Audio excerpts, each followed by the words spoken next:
Gente, bem-vindos, vocês que estão aqui pessoalmente, quem está assistindo pela TV Cresce. A gente vai estar falando de imóveis comerciais. Antes de eu começar, eu queria saber, quem trabalha com imóvel comercial, levanta a mão. Agora, quem só trabalha com comercial, com a mão para cima. Tá, ok, perfeito. Já foi feita uma apresentação, eu trabalho há 27 anos no mercado imobiliário, mas eu já fiz um pouquinho de tudo e de 2 anos para cá, eu trabalhei por anos só com imóveis comerciais, bastante tempo, eu adoro isso, acho uma coisa muito legal. É um mercado que traz uma remuneração muito boa, são negócios mais objetivos, mais técnicos e talvez mais profissionais do que o mercado residencial. É óbvio que o residencial também é legal, é a maioria do mercado, mas eu gosto do comercial, porque a gente está lidando com empresas, com pessoas que estão mais decididas, elas estão buscando algo concreto e deixa meio de lado aquela impulsividade do mercado residencial. Ah, não gostei da cor da parede, eu não quero esse imóvel. Cara, gente, é muito difícil ver isso no mercado comercial, ele é mais técnico mesmo. E de 2 anos para cá, eu montei a Smart Síndico, que é uma startup que fez hoje o mais utilizado aplicativo de administração de condomínios. A gente começou com condomínios de baixa renda e hoje a gente atende uma série de condomínios, inclusive usando inteligência artificial. Quer dizer, a gente vê que em todos os nichos do mercado imobiliário, a tecnologia também está entrando. A gente vai estar falando 1 hora e pouco, para ter uma ideia, não dá para falar tudo sobre o mercado de imóveis comerciais, isso é uma disciplina de 3 ou 4 aulas longas inteiras dos cursos de MBA. E mesmo assim é corrido. Então eu coloquei um monte de slide, mas eu vou ter que passar rápido aqui para a gente poder ver isso. Primeiro, por que alguém, o teu cliente, precisa de um imóvel comercial? A gente tem 2 tipos de clientes. A gente tem o cliente que quer usar o imóvel, ele quer levar o seu negócio para lá, o seu negócio, o seu depósito, o seu showroom, a sua loja, o seu escritório, tem vários tipos de negócio, ok? E a gente tem outro cliente que é bem diferente do primeiro, que é o cliente investidor.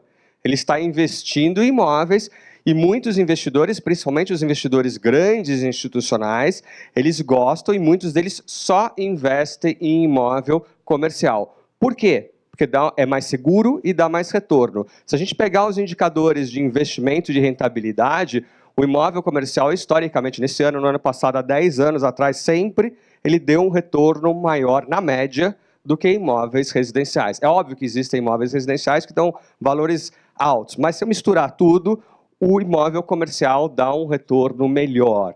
Então, os grandes investidores gostam de investir em imóveis comerciais. Eu sei que a gente está passando ainda por uma época difícil para o imóvel comercial.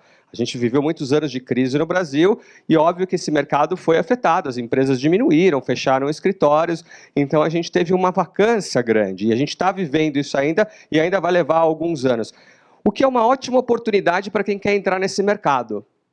Porque quando o mercado estava super aquecido e a gente via vacâncias aqui no comercial, a cidade de São Paulo atingiu 2% de vacância, nas regiões melhores ela era de 0,5%, você não conseguia captar imóvel.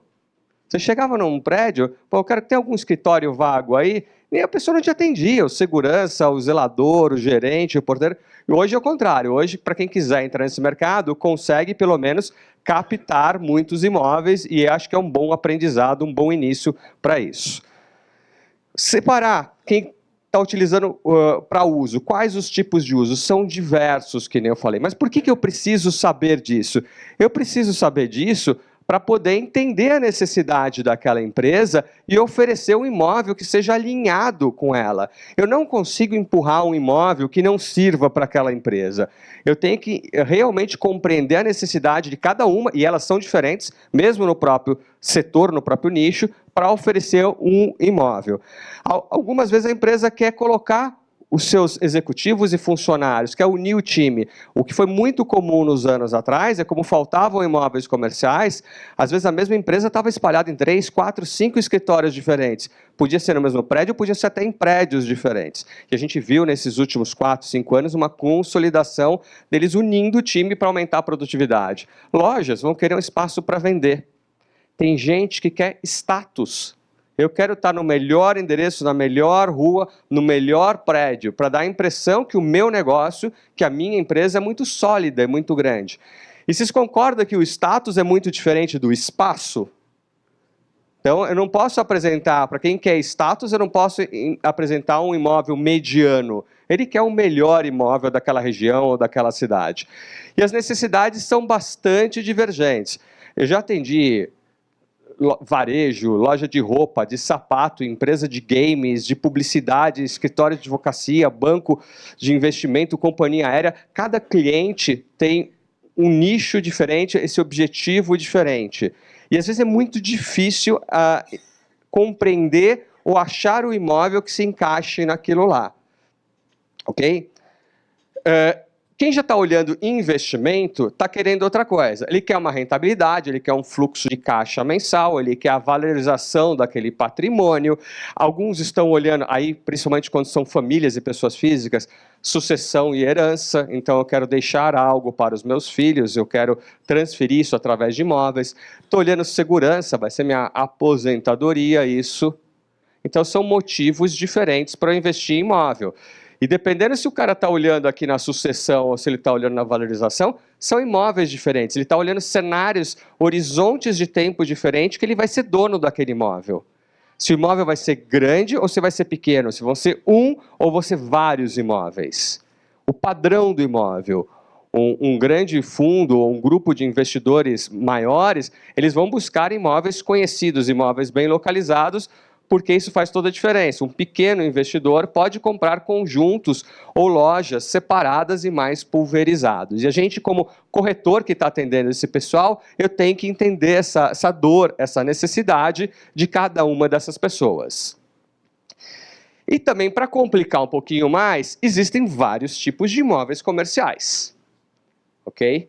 Para finalidades diferentes. Eu tenho casa, a gente vai entrar em detalhe de quase cada um deles. A gente tem casas, lojas, escritórios. Eu vou falar mais de escritório, principalmente porque a gente está aqui na cidade de São Paulo e é onde mais tem escritório no Brasil inteiro. A gente é uma cidade verticalizada, a cidade que mais tem prédios e que tem mais prédios de todos os padrões no país. Então, as empresas migraram para os prédios. Isso acontece também com outras cidades. Sempre que numa cidade média ou numa outra capital surgem edifícios de escritórios, a gente vê uma tendência natural de migração daquela empresa que estava numa casa, na rua, migrar para o edifício. Porque o edifício tem mais segurança, tem estacionamento rotativo, funciona um horário mais estendido, você não precisa se preocupar com a manutenção do telhado e uma série de outras coisas, ok? Então, há uma migração. E a gente não vai falar de industrial, porque aí também eu gastaria 1, 2, 3 aulas só para dar uma introdução do que é industrial, que é um mercado muito interessante, super especializado, que é a locação de galpões, de centro de logística, de distribuição, mas eu diria que é o próximo passo para quem quiser. E tem muito corretor especialista nisso. Bem, no grupo de casas, a gente vê casas de todos os tipos e tamanhos. Às vezes, até originalmente, ela foi construída como uma residência. E aqui onde a gente está é um lugar muito específico nisso. A gente está aqui na Pamplona, no Jardim. Se vocês derem uma volta a pé aqui nas quadras em voltas, vocês vão ver vários dos imóveis que foram construídos há 50 anos atrás como residências, onde várias famílias moraram, e nessas últimas décadas a gente viu esses imóveis assumirem uma função comercial. Viraram escritórios, viraram lojas, viraram cafés, restaurantes, buffets infantis e toda sorte, todo tipo de imóvel comercial. E alguns outros imóveis eles já foram construídos na forma de uma casa, mas com a finalidade de ser comercial. Isso é outra coisa que a gente tem que observar. Por quê? Às vezes aquela casa é o único imóvel que existe no bairro, mas ela pode ter alguma dificuldade. Se eu estou adaptando uma residência para um uso comercial, talvez eu não tenha uma otimização de espaço, e com certeza não terei, uma otimização de espaço tão boa quanto eu pegar uma laje, um andar comercial num prédio. A casa vai ter escadas, os banheiros não são no formato adequado, as paredes são largas, o pé direito é mais baixo, então ela tem uma certa dificuldade. De outro lado, ela dá autonomia para o comerciante. Ela, às vezes, tem um jardim, tem um estacionamento que ela não precisa pagar lá o estacionamento, a área verde, recuo, o estilo da casa é a fachada. Às vezes, é um lugar mais tranquilo. Eu vou dar exemplos que gostam de casas. Por exemplo, eu já aluguei para essas redes de clínicas de shiatsu, de massagem, ou de estética. Eles adoram. Então é um lugar mais tranquilo que tem tudo a ver com o negócio. Alguns escritórios de advocacia adoram estar em casa. Então são algumas empresas que gostam e até preferem estar em casas. O que a gente vê hoje em dia é que quando esse imóvel é pequeno, a gente tem uma demanda muito grande. Então, se você está falando de pequenas casas ou pequenas lojas de ruas, 70, 100, 150 metros quadrados, você consegue alugar muito fácil. Tem muita pequena franquia, muito empreendedor que está buscando um imóvel bem localizado e pequeno para montar o seu negócio. Agora, quando a gente está olhando aquele imóvel de 1.000 metros quadrados ou daí para cima, que foi no passado uma concessionária de veículos, ou que foi uma agência bancária grande, a gente vê que hoje em dia esses imóveis não têm uma demanda muito grande, a gente vê incontáveis deles fechados pelo Brasil todo. Por quê? Porque esses negócios diminuíram de tamanho e também se digitalizaram. E a gente vê, especificamente aqui em São Paulo, o imóvel intermediário de rua, aquele de 300, 400, até 500 metros quadrados, que voltou a ter uma demanda, procurado por dois tipos de cliente principalmente. Supermercado de bairro, e vocês veem todas as redes montando dezenas de lojas em todos os lugares, e farmácias. Então, olhem esses clientes, porque eles estão demandando e alugando um monte desses imóveis, e é um cliente muito específico, porque ele monta do lado ou na frente do concorrente dele. Então, alguns clientes não gostam de estar perto do concorrente, alguns tipos de negócio, esse adora. Então, vocês podem oferecer sem medo.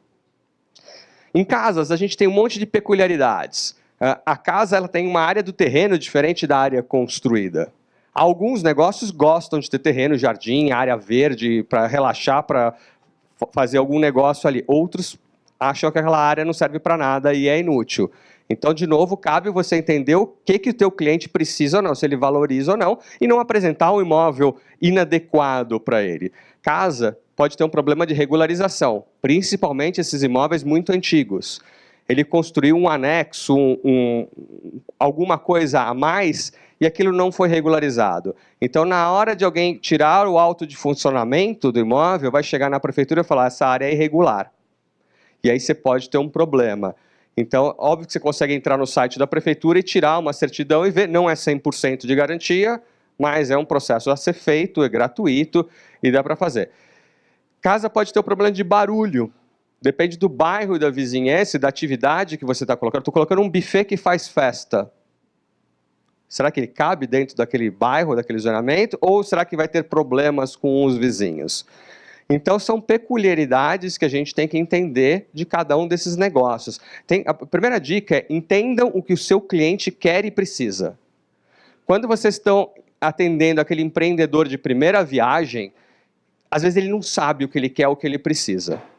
Agora, quando vocês estão trabalhando com uma grande empresa, nacional ou multinacional, ou com uma rede de franquia, eles têm tudo escrito, tudo detalhado, qual o zoneamento que eles precisam, qual tipo de imóvel, qual tipo de fachada e todas as informações. Isso é muito mais fácil a gente entender quem já tem experiência com esse tipo de imóvel. A gente também tem as lojas. A loja pode ser isolada na rua, a loja pode estar dentro de uma galeria, a loja pode estar num shopping center, que é um outro nicho de mercado super diferente, super específico, e ela pode estar em prédios. O que a gente tem que se preocupar quando a gente está atendendo loja? De novo, está alinhado com o que o cliente precisa, mas coisas que contam ponto. Acesso para a rua. É muito mais fácil eu alugar uma loja, pegar duas lojas que estão no prédio, uma que eu estou na fachada tendo acesso para a rua, ou seja, o pedestre passa e entra na loja, e eu tenho a outra loja que eu tenho que entrar no prédio para entrar naquela loja. Quais vocês acham que é mais fácil alugar? De rua, ok? Então faz toda a diferença. E às vezes o proprietário fica irritado, pô, mas a vizinha, eu já tive caso no mesmo prédio, a loja vizinha alugou super rápida e a minha não alugou. Mas a vizinha tinha uma fachada enorme que expunha os produtos e que dava para a rua, e a sua você tem que entrar no hall do prédio para entrar numa portinha pequenininha dentro da sua loja. Então isso faz muita diferença. Se você está alugando para a área de alimentação, por exemplo, eles vão te pedir da potência elétrica instalada e se tem sistema de exaustão para você filtrar o que eles estão cozinhando lá dentro. E às vezes, se não tiver, eles vão descartar aquele imóvel. Se é uma loja de rua, uma casa comercial, é fácil instalar e é fácil corrigir. Mas se isso está dentro de um condomínio, pode ser complicado fazer essa infraestrutura. Então, também depende do cliente que você está atendendo, ele vai ter essa necessidade ou não. Como é um uso comercial, eles sempre vão estar perguntando de ar-condicionado, que faz toda a diferença. Tem, não tem, que tipo está instalado, eu posso instalar, como que funciona isso? Então, vocês estão vendo que é algo muito técnico. A decisão é técnica, isso é bom para a gente. Porque se a gente aprender essas características técnicas, a gente consegue dar um tiro certeiro, a gente consegue fechar uma locação ou uma venda muito mais rápido do que em algo que é subjetivo, gostei, não gostei, achei feia, a rua barulhenta, etc. No comercial, isso faz diferença. Outro ponto interessante é o lado que eu estou para o fluxo de trânsito de pedestres. Então, se eu tenho um imóvel comercial onde eu tenho uma parede que eu consigo colocar a minha marca, o meu logotipo, o meu cartaz, e os carros que passam enxergam, é mais fácil alugar do que aquele que está na parede escondida, onde os carros não vão enxergar o que está passando. Então, para alguns tipos de negócio, isso conta, porque ele está alugando um imóvel de rua para ganhar esse marketing dele. Quanto que custa anunciar? A gente que trabalha com vendas sabe que é caro. Se eu tiver uma faixa, uma placa ali 24 horas por dia, é lindo e é maravilhoso. Aqui em São Paulo a gente ainda tem a lei da cidade limpa. E vocês reparam, demorou para começar a ser utilizado, mas agora muita gente buscando imóveis, principalmente de 2 andares, e que consiga colocar um vidro de ponta a ponta no andar de cima. Por quê? Se eu colocar dentro da fachada, com algumas regras, eu consigo colocar uma televisão ou um anúncio iluminado. E é outro marketing que é feito e algumas marcas adoram isso daí. Então, repara, uma dica é importante, vocês estão atendendo alguma marca que vocês já viram que exista, entra na internet, visita uma loja, um ponto deles, para tentar entender o que eles fazem, como que é a loja, como que é a decoração, qual que vai ser o produto final que eles querem entregar para os clientes deles. Zoneamento. E aí algo para complicar. Quando a gente está trabalhando com imóvel de rua, principalmente as lojas e as casas, o zoneamento conta. De novo, se é uma rede grande que vocês estão atendendo, eles vão falar, olha, eu encaixo o meu negócio no zoneamento tal e tal, eles já sabem. Só que se é a primeira vez, ele não sabe. A gente hoje até tem um zoneamento que a gente entra no site, vê o mapa e sabe qual é o zoneamento e sabe as informações. Mas saber se aquele tipo de negócio cabe ali ainda não é algo tão simples. Você só vai saber com certeza fazendo uma consulta para a prefeitura. Então, e é um risco. Eu, como corretor, não gosto de arriscar. Por mais que eu já tenha atendido incontáveis negócios, eu sempre aconselho que o dono do negócio busque alguém especialista em uma consultoria para ver em qual zoneamento ele se encaixa ou não, e aí eu vou buscar em cima do zoneamento. E se eu sei o zoneamento comercial que atende ele, eu não vou perder tempo indo na quadra do lado. A primeira coisa que eu faço é olhar no mapa e ver aonde tem imóvel que serve para aquele meu cliente. Clientes que são serviços leves e showrooms é muito fácil, porque eles encaixam em praticamente todo o zoneamento comercial. Mas se você está atendendo uma pequena indústria, o cara importa uma máquina e monta, não é uma fábrica complexa, mas tem um monte de gente que importa algum produto e só está fazendo a montagem, a manutenção, a assistência, ou uma drogaria de manipulação, está mexendo com algum produto químico, eles já vão ter restrições de zoneamento. Aliás, farmácia é um tipo de negócio mais complicado de atender, porque existe uma série de regulamentação para quando vocês estão atendendo a área de saúde. Então, eu sempre peço para eles qual o zoneamento que vocês se encaixam. E sempre que eu cadastro o imóvel, eu já coloco lá no sistema zoneamento tal. Porque daí eu já consigo fazer uma busca muito simples e muito rápida para o que encaixa e não perco tempo fazendo isso depois. E vamos entrar no que a gente vai falar mais hoje. Escritórios. Por que você vai falar muito de escritórios? Porque é um negócio mais padronizado, é um negócio mais fácil. É mais fácil a gente fazer esse negócio e é mais fácil ganhar dinheiro. Não discrimino quem trabalha, aliás, eu conheço gente que só trabalha com loja em shopping, só trabalha com a rua tal comercial e é super especializado, entende tudo e ganha um dinheirão com aquilo. Ok? Parabéns. Você quer fazer isso, vai lá, arregaça a manga, seja um especialista nisso. Eu gosto de trabalhar com escritório porque eu vivo numa cidade onde tem muito escritório. E escritório tem uma grande vantagem. A partir do momento que você entra, você visita, capta e faz um negócio com um imóvel naquele prédio, você conhece o prédio. Então, outros andares ou outros conjuntos disponíveis no prédio vão ser muito parecidos com aquele primeiro.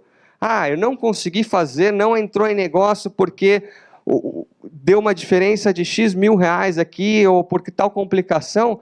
Gente, vai para outro andar.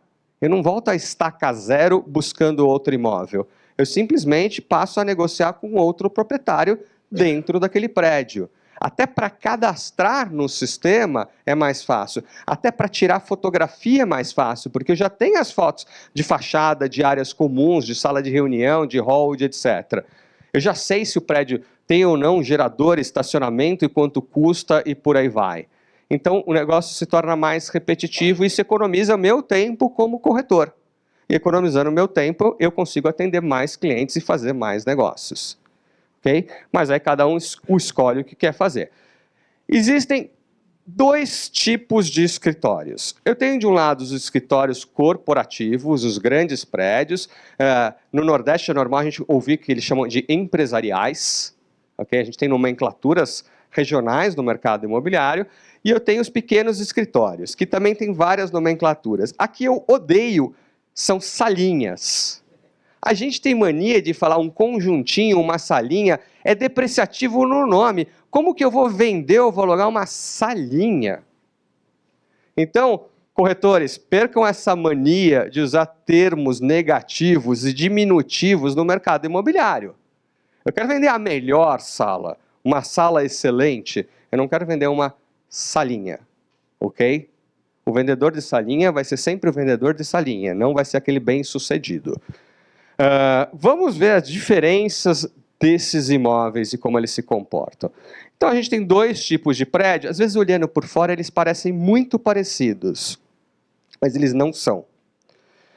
Existe algum lugar onde tenha uma tabelinha, uma colinha do que é um corporativo ou do que é um prédio de pequenas salas?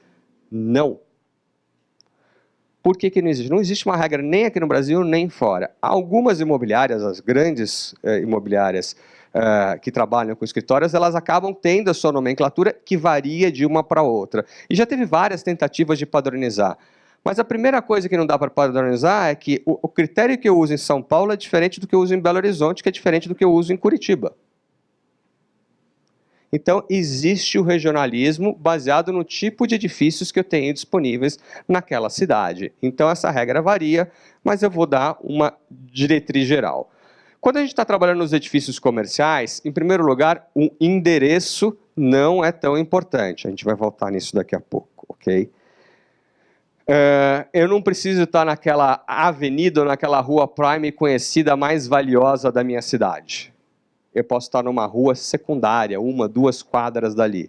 E eu consigo ter um valor menor do que isso, que cabe no bolso daquele ocupante que vai usar aquele imóvel.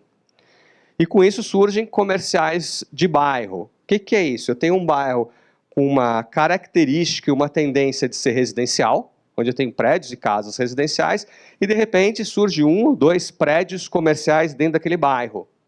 Isso é um tremendo do negócio, seja para o ocupante, seja para o investidor. Por quê? Você tem uma população, às vezes, muito grande residindo ali e você tem um único prédio comercial, onde vários dos profissionais, o psicólogo, o dentista, o advogado, o arquiteto que trabalham ali, vão montar o seu escritório. Todo mundo vai querer ir para aquele prédio, para aquele melhor prédio. Por quê? Porque a população ali quer ir a pé ou quer ir rapidinho para aquele prédio. Então, isso vale muito. É lógico que, num dado momento, quando tem vários prédios e satura esse mercado, e principalmente, às vezes eu vejo isso em algumas cidades do interior, você tinha um prédio comercial de 20 anos, de 30 anos, que todo mundo estava lá, e surgiu um prédio novinho, mais moderno no mesmo bairro. O que acontece? Aquele prédio antigo vai desvalorizar, porque os melhores negócios vão migrar para o prédio novo. Então, a gente também tem esse processo. E o que a gente vê hoje muito aqui andando na rua é que você vê vários desses prédios antigos sendo reformados e modernizados para manter o valor e para manter eles cheios de empresas lá dentro. A gente vê salas tipicamente pequenas, 20, 30, 40, 60 metros quadrados. É normal poder juntar 2, 3, 4 salas. Então, o seu negócio é um pouquinho maior e você junta. O que não é uma coisa muito boa?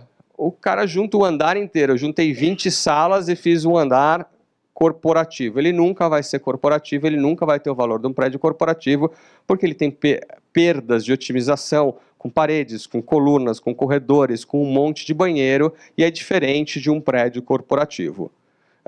Com uma única exceção, se ele for o único prédio bom que tem naquela cidade. Se ele é o melhor prédio da cidade, ok, as empresas grandes poderão ir para lá. Então, isso a gente vê, é um modelo que tem no Brasil inteiro, e eu rodo bastante o Brasil, a gente vê esses prédios em todas as cidades, mas as grandes empresas não gostam desses prédios. A grande empresa quer ter andares ou o prédio inteiro só dela, e ela não quer ter uma quantidade muito grande de pequenos negócios vizinhos dela. Não combina com aquele tipo de negócio, com aquele tipo de empresa. Então, vamos lá. O endereço não é tão importante, mas endereço não é localização. Sempre a localização para o mercado imobiliário faz a diferença. Então, estar em tal bairro conta e conta muito. Mas eu só não preciso estar naquele melhor lugar da melhor rua ou da melhor avenida. Aqui que é o ponto interessante, eu posso estar na quadra de trás. Mas o bairro conta e o valor varia bastante de um bairro para o outro, de um lado para o outro do Rio, etc. Isso é diferente quando a gente está olhando no corporativo. Cheguei já nos corporativos. Por que a gente vai falar bastante de corporativo? Eu vejo, às vezes, muito receio do corretor entrar e trabalhar nesse mercado corporativo. Gente, e não tem que ter. É difícil a primeira ou a segunda vez, mas depois que você pegou o jeito, é um mercado muito rentável para a gente. Uma locação de uma laje vai te dar a comissão da venda de um apartamento. O que é mais fácil, alugar um andar comercial ou vender um apartamento? Às vezes é alugar um andar comercial. É um negócio mais rápido. Então, eu gosto disso. Tem gente que não gosta. E acho que vale a pena a gente olhar esses grandes edifícios, os edifícios corporativos. E hoje, numa cidade grande como a gente, ou no Rio, ou Brasília, várias cidades do Brasil, a gente tem vários desses edifícios. A quantidade é muito grande e tem muita gente se especializando nesses edifícios. Não vale a pena aquilo, eu vejo muito nos edifícios comerciais, às vezes o corretor colocar a cadeirinha e a âncora e falar, eu sou o corretor deste prédio, e fica lá fazendo locação e venda de uma outra salinha só num prédio. Aqui a gente tem que abrir a cabeça, abrir o leque e atender vários prédios. Eu sempre evito e tomo cuidado de não querer abraçar o mundo também. Então, mesmo dentro do universo de imóveis comerciais, tentem escolher uma especialização no produto e no bairro. Então, se eu estou atendendo a Berrini, eu vou atender a Berrini, não vou atender Pinheiros. Vocês vão gastar tempo de deslocamento, custo de transporte, vocês vão estar atuando num bairro que vocês não conhecem tanto. Então, escolham um bairro, uma região e dominem aquela região. Conheçam absolutamente todos os prédios. Eu tenho cadastrado, visitado e fotografado milhares de prédios, ok? Então, mas eu gosto, mesmo assim, é sedutor. Pô, apareceu um prédio novo, me mandaram todo o livro, o folheto, me convidaram para o coquetel, eu fui para lá, é lindo. Só que era um bairro que eu não conheço. Eu não sei quanto está o metro quadrado, eu não sei qual tipo de empresa que está lá. De repente eu vou ter esse prédio que é maravilhoso, eu levei meu cliente, eu não gostei, é caro, não cabe no meu bolso, tem outro. Não, eu só tenho esse. Acabei de perder o negócio. Okay? Então, tenham uma quantidade de negócios grande e próximos, para você poder ter esse leque de opções para o seu cliente. Quando a gente está olhando o corporativo, a gente já está falando em conjuntos comerciais maiores. Estamos falando de conjunto de 400, de 500, de 1.000 metros quadrados, lajes, as lajes são os andares, lajes grandes, ocupadas por uma ou por duas empresas. Okay? Em alguns casos, a gente vê em outras cidades, ocupadas até por 4 empresas. São prédios feitos para negócios corporativos, então eles têm segurança e controle de acesso 24 horas por dia. Gente, isso faz uma tremenda diferença. Às vezes parece óbvio para a gente que a gente está aqui e vai em quase todo prédio comercial corporativo é 24 horas, mas eu vejo prédio, tem prédio aqui no Itaim, bairro do metro quadrado mais caro de todos, que não funciona 24 horas, e que não abre aos domingos, ou que fecha sábado ao meio-dia. Daí tem andar que está vago há 4, 5, 7 anos e ninguém entende por quê. Mesmo o valor estando lá no chão. Hoje, imagine vocês com um chapéuzinho de investidores, querendo ganhar dinheiro nesse país onde é difícil às vezes ganhar dinheiro. Vocês vão querer um imóvel que você pode atender teu cliente até 8, 9, 10 horas da noite, trabalhar no domingão, ou vocês vão querer de segunda a sexta-feira até as 6 da tarde?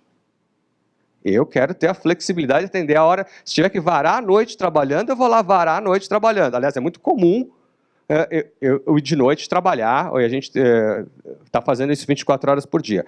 Então, é uma peça-chave ter esse atendimento. Eu já tive em outras cidades grandes do Brasil, inclusive capitais importantes, e se olha o melhor prédio da cidade, ele não funciona 24 horas por dia. Por quê? Porque ele foi feito por um empreendedor local que não tinha essa visão.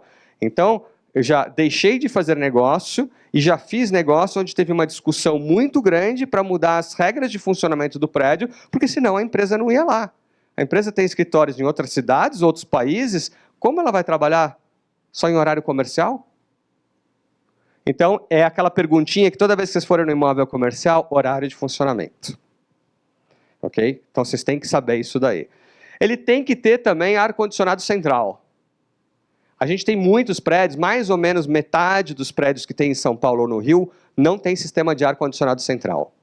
Quando você compara um prédio desses antigos sem ar-condicionado central com o prédio com, a diferença de preço é brutal. O tipo do inquilino é completamente diferente. Então, eu não gosto de trabalhar com esses prédios mais antigos, porque eu vou ter mais dificuldade de levar clientes. Mas, de repente, se eu conhecesse um monte de empresa deste perfil, eu poderia trabalhar lá. Ok? E vou pegar os prédios do centro e vou levar um monte de empresa para trabalhar lá. Aí depende do seu networking, do tipo de empresas, aonde você transita, mas entenda como cada um deles funciona.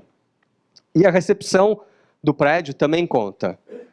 E aí a diferença, você chega num prédio antigo no centro das cidades e tem aquela portinha no meio de duas lojas, que você entra num corredor estreito e tem um balcão lá com um zelador ou vigia do prédio, e em seguida 2 elevadores. Daí você vai para um prédio aqui no Itaim, na Vila Olímpia, na Paulista, e você entra, tem aquela recepção maravilhosa, pé direito duplo, triplo, meia dúzia de elevadores, 8 elevadores. Faz diferença? Muita. Lembra que eu quero status, eu quero conforto. Hoje, uma das dificuldades das empresas é até a contratação de funcionários, de colaboradores. Até isso conta ponto. Então, eu quero impressionar o meu cliente, o meu funcionário, o meu parceiro, quando ele for no meu prédio. Eu quero uma recepção maravilhosa. E para alguns negócios isso é importantíssimo. Por exemplo, empresas de curso e treinamento. Eles recebem grandes quantidades de alunos num espaço muito pequenininho. Se eu não tiver um prédio com uma boa recepção, com vários computadores de atendimento, várias catracas e vários elevadores, esse tipo de empresa não funciona. Então, eu tenho que olhar isso que ganha pontos também, e cada vez a gente vê recepções mais nobres, mais sofisticadas. Alguns tipos de negócio, olham até se tem área de espera na recepção, se tem um lounge, se tem sofá. Empresas de headhunter, que fazem recrutamento e seleção, porque eles recebem um candidato e às vezes eles deixam a pessoa esperando lá na recepção, agora pode subir, porque saiu o outro que estava sendo entrevistado. Consultórios fazem a mesma coisa. Então, às vezes você tem um profissional da área de saúde, para ele é muito melhor ele ter uma recepção lá embaixo. Para outros negócios, conta a infraestrutura que você tem no prédio, sala de reunião. Se eu tenho sala de reunião no prédio, vocês concordam que a empresa vai poder alugar um conjunto menor, porque ele não vai precisar ter aquele espaço? Você não usa 24 horas por dia, todo dia, a sala de reunião. Às vezes você usa uma vez por mês. Então, se eu tenho no prédio, eu aluguei um escritório menor, eu economizei dinheiro, porque eu sei que tem lá disponível quando eu precisar. Então, são detalhes que a gente vai aprendendo, vai perguntando e usa como argumentação lá na negociação, lá na frente. Então, o acesso 24 horas, eu falei, cada vez a gente vê empresas mais globais. Só lembrar que das 500 maiores empresas do mundo, 400 e muitas estão aqui. Então a gente vive efetivamente num mundo globalizado, com fusos horários diferentes, e as pessoas cada vez trabalham até mais tarde. É fácil constatar isso. Sai de noite olhando os prédios, eles estão acesos. E tem gente trabalhando em todos eles. Então eu preciso ter o acesso 24 horas.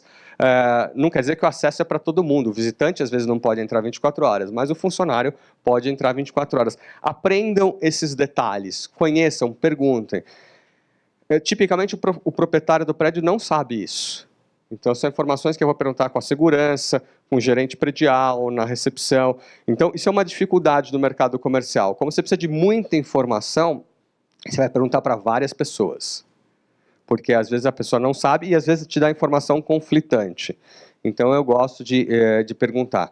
Exemplo, estacionamento. Estacionamento até 2 anos atrás era crítico. Se não tivesse o número de vagas suficiente, a empresa não alugava aquele imóvel. Hoje isso mudou muito, porque a gente tem patinete, bicicleta, Uber, 99, etc. Então antes, em alguns prédios, tinham fila de espera para conseguir uma vaga de 6 meses, de 10 meses, e pagava-se R$450 por uma locação mensal de vaga. E hoje, você vê locações de vaga de estacionamento nos seus R$180, e andares fechados em alguns subsolos desses prédios. Olha como foi radical a mudança, porque surgiram startups de mobilidade. Ok? Mesmo assim, é normal que para o dono da empresa, para o diretor, para o gerente ou para clientes, eles precisam de estacionamento. E a pergunta que eles vão fazer de cara é: quantas vagas tem? E se eu precisar de vaga extra, quanto que custa o mensal? Gente, não dá para responder. Não sei, eu vou consultar. Você está toda hora lá? Pergunta, desce um subsolo, vai lá no estacionamento, anota quanto que custa aquela mensalidade. Vamos gastar 1 minuto fazendo isso. 1 minuto, cada 6 meses você atualiza essa informação, porque não muda muito.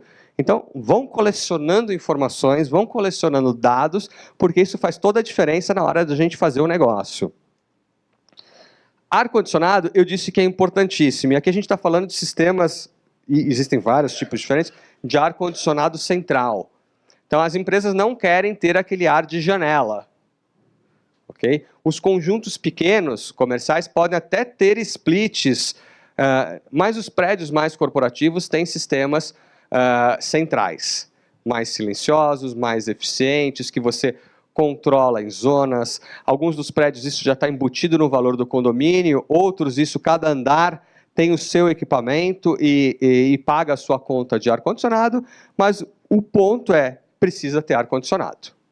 Em alguns lugares do Brasil é completamente inviável trabalhar sem estar no ar-condicionado porque é quentíssimo. Em alguns casos eu já vejo gente pedir não só ar frio, mas ar quente. É raro. Mas a gente está passando dia de 13 graus, então, e a gente às vezes vê alguém pedir uma solução dessa, mas isso é muito raro. Algo importante que muita empresa pede é se tem um sistema de ar-condicionado separado para a infraestrutura de TI. Em muitas empresas é normal criar uma sala onde eles colocam servidores, roteadores, bridges e todo o equipamento de telecomunicação e de TI da empresa. E são equipamentos muito caros e que não podem aquecer. Então eles precisam de um sistema de ar-condicionado específico para aquela salinha. E é um ar-condicionado que vai funcionar 24 horas por dia, 365 dias por ano. Então isso é outra coisa que quando eu visito os prédios, eu olho essas salas e eu vejo como isso funciona. Se tem, se não tem, ou se tem mais ou menos de gambiarra, porque isso também existe. Porque eu sei que é uma pergunta, talvez até a primeira pessoa que você leve para visitar o imóvel não pergunte isso, mas o cara de TI, o técnico dele, principalmente se for uma multinacional, ele vai te perguntar. Ok? Então, eu quero entender como que funciona. Outro dado técnico. Olha, gente, a lista é grande, né? Eu estou ainda simplificando aqui. Banheiros. A gente tem muita gente trabalhando. O que a gente viu é que, se a gente voltar para quem trabalha com comercial há algumas décadas, lá no passado, a gente tinha... Cada executivo, cada pessoa tinha a sua sala, tinha aquela mesa de madeira enorme, linda, com um cadeirão de espaldar alto, às vezes com costo de couro, a cadeira de madeira era maravilhoso, né? Você usava 15, 20, 25 metros quadrados para um funcionário. E hoje o que a gente tem? Mesa uma do lado da outra, baia, não tem nem a divisão da baia, e você adensou o escritório. Eu vejo densidades de 7 metros quadrados, de 5, eu já vi de 4 metros quadrados por colaborador. Cada vez você está adensando mais o escritório e colocando mais e mais gente. Eu preciso de mais banheiro. Okay?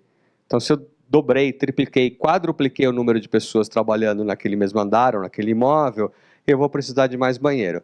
Então, quantos banheiros você tem? Qual o tamanho? E o que a gente vê cada vez mais no comercial, você vê a sala tem o seu 1 ou 2 banheiros, mas quando você está olhando um conjunto corporativo, ele vai ter um banheiro corporativo que muitas vezes está dentro do conjunto, mas muitas vezes ele está no hall, junto dos elevadores. E são banheiros grandes, banheiros já acessíveis para pessoas que têm deficiência, banheiros que às vezes têm uma possibilidade de ser usados como vestiário para quem vai fazer academia ou vai pedalando por escritório. Alguns têm até chuveiro, raro, mas alguns têm. Okay? Às vezes tem lá no subsolo. Esses banheiros são muito bons. E é uma área que já está no condomínio, não é uma área privativa do conjunto que ele está perdendo com um banheiro. Então, isso dá uma otimização muito grande. As empresas grandes adoram isso, até porque muitas vezes a limpeza e a manutenção desses banheiros também está embutida lá no condomínio. E é uma dor de cabeça a menos que eu tenho. Tenho um banheiro super bonito, sofisticado, legal, e que está lá disponível. Mas, quando isso voltou a existir, isso, se a gente for nos prédios lá do centro, 50 anos atrás, era assim. Daí deixou de existir porque ficou chique eu ser dono do meu banheiro. E agora, de 10, 15 anos para cá, a gente voltou a ver isso daí. Pé direito é uma outra coisa que faz a diferença. Pé direito é a altura, o pé direito livre é a altura do meu piso acabado até meu forro acabado. Em princípio, quanto maior ele for, mais nobre é o imóvel, mais valorizado é aquele imóvel. Os prédios de 15 anos para cá possuem bons pés direitos. Os prédios antigos, aqui no centro de São Paulo, no centro do Rio, pior ainda, eles possuem não só pés direitos baixos e cheios de coluna, mas muitas vezes ele não tem nenhum piso elevado, nenhum forro rebaixado. E para eu fazer essa instalação que a gente vai ver lá para frente, eles ainda vão subir o piso ou rebaixar o forro diminuindo. Gente, eu não sou alto, mas eu já fui em vários prédios que eu bato a mão. Eu já fui em prédio levando cliente alto, com 1,80 m, 1,90 m, a pessoa tendo que abaixar. Você acha que o cara desse vai alugar? Não. Então, é um fator de decisão. Quanto mais sofisticada é a marca, a empresa que você está levando, uma loja de luxo, por exemplo, não é só para o escritório, isso vale para uma loja. Eu estou levando uma marca sofisticada de carros legais, ou de roupas, ou de bolsa sofisticada. O cara quer um pé direito duplo, altíssimo, maravilhoso, uma agência de publicidade. É o status. Isso faz uma tremenda diferença. Então, é uma informação que a gente tem que saber. Só que muitas vezes vocês vão estar trabalhando num escritório, num prédio, e vocês estão entrando lá, e ele está sem forro, e ele está sem piso. Você está vendo de uma laje até outra laje. Apesar desse espaço ser maior, a sensação, para quem não está acostumado, é que é menor. Então, é outra informação que vocês vão perguntar. Além disso, não estou hoje, mas eu andava trabalhando com a trena, ok? E levava ainda lição de casa. Corretor tem que ter trena, e eu vou mais longe. Corretor tem que comprar uma trena laser. Gente, medir uma sala dessa daqui com uma trena convencional, eu vou gastar um tempão daqui até o final. Se eu tiver com a trena laser, é 1 segundo, tum. Pior, ou melhor, 1 segundo aqui, 1 segundo ali, ele me dá a sala da área. Então, custa barato isso. Lá atrás era caro, mas tem que ter a sua. E o que isso impressiona, porque no imóvel comercial, muitas vezes você vai fazer a visita com o arquiteto do teu cliente. É super comum com o arquiteto ou com o engenheiro. E quantas vezes eu já cheguei e o arquiteto e o engenheiro não tinha trena, ou tinha uma trena das antigonas. E eu pegava a laser e media assim, você olha, até o cliente olhava para o arquiteto e falava, pô, você não tem? Então faz toda a diferença. Você entender e você perguntar. A gente vê, é raro isso, mas tem essa foto aqui, era um prédio novo e a própria construtora colocava a marca de onde ia ficar o forro, de onde ia ficar o piso e quanto que tinha livre e quanto que tinha de laje a laje. É uma informação legal. Algumas construtoras o que fazem também? Eles, parte de um andar do prédio, eles montam forro e piso e até mobiliário para dar uma noção do que é aquele andar acabado. porque faz toda a diferença na acústica, na estética e numa série de coisas. Então, isso ajuda bastante a gente a fazer negócio. Então, eu sempre peço muitas vezes, principalmente quando eu trabalhar com um dono de um prédio inteiro, colaboração. Vamos arrumar um andar, vamos manter iluminado. Aliás, um grande erro de vários proprietários é, saiu o inquilino antigo, ele liga lá na concessionária de energia elétrica e manda cortar a luz. Daí você vai levar teu novo cliente, está escuro o andar. Olha a merreca que ele está economizando e vai ser muito mais difícil, ele vai levar semanas ou meses a mais para alugar, simplesmente pelo fato de que está escuro. E outros ainda saem o antigo ocupante e fica a parede quebrada, forro quebrado, não sei o que, lixo, entulho, saco de lixo, móvel velho, caixa de papelão, e eles não tiram. Esperando o próximo não vai entrar, porque ele vai entrar, apesar de novo, não é uma compra, uma locação de impulso, mas causa uma má impressão se entrar num andar largado e abandonado. Então, eu sempre oriento ao proprietário, mantenha a luz, mantenha o andar limpo, a cada 15 dias manda alguém lá limpar o teu andar, abrir a janela, dar descarga, abrir as torneiras todas. Aliás, outra dica para o corretor e vale para o residencial também. O corretor tem que chegar no imóvel antes do cliente, tem que subir no andar, tem que abrir as janelas, tem que abrir as torneiras, tem que dar descarga, tem que ver se não tem algo muito bagunçado, e muitas vezes tem que pegar o negócio, ensacar e sumir, ok? Mas quantas vezes, até com colegas, ou até eu como cliente, já fui e o corretor ele entrou no andar e foi a primeira vez que ele pisou naquele prédio. Qual a chance dele fazer o negócio? Não dá. Então, eu tenho que me antecipar, eu tenho que ir antes. Pô, e às vezes, mas acabei de captar, o cara me mandou o imóvel por agora por e-mail. Corre lá, vai antes, não almoça, ok? Vai entender o que você está oferecendo para o teu cliente. Pequenos detalhes fazem muita diferença. Flexibilidade. Então, outra diferença da empresa antigona, que ia para um prédio, comprava o imóvel e ficava lá 30 anos instalada, é que ela ficava 30 anos funcionando do mesmo jeito. As empresas deste século, elas são dinâmicas. Então, elas contratam, elas demitem, elas criam produtos e departamentos novos e somem com outros departamentos, mudam de layout, não tem mesa fixa, algumas não têm nem mais cargo. Olha que mundo diferente. Eu preciso de flexibilidade para isso. Então, o cara quer um andar que seja todo aberto e que ele tenha paredes de drywall, e a grande vantagem da parede de drywall é que eu fecho uma parede ou eu abro uma parede numa noite, sem interferir com o funcionamento da minha empresa. Lembrar que o prédio comercial, a obra só pode ser feita de noite, ao contrário do prédio residencial, ok? Então, isso me dá flexibilidade. Assim como os forros modulares que a gente tem aqui, ou piso elevado. Eu quero passar um cabo, instalar uma câmera, uma rede de computador nova, levanto placas, mexo placa, passo o cabo, fechei, e faço isso em minutos, sem sujeira, sem dor de cabeça. Pô, aqui está escuro, eu vou mudar uma mesa de lá para cá, eu simplesmente levanto uma placa, mudo a luminária de lugar.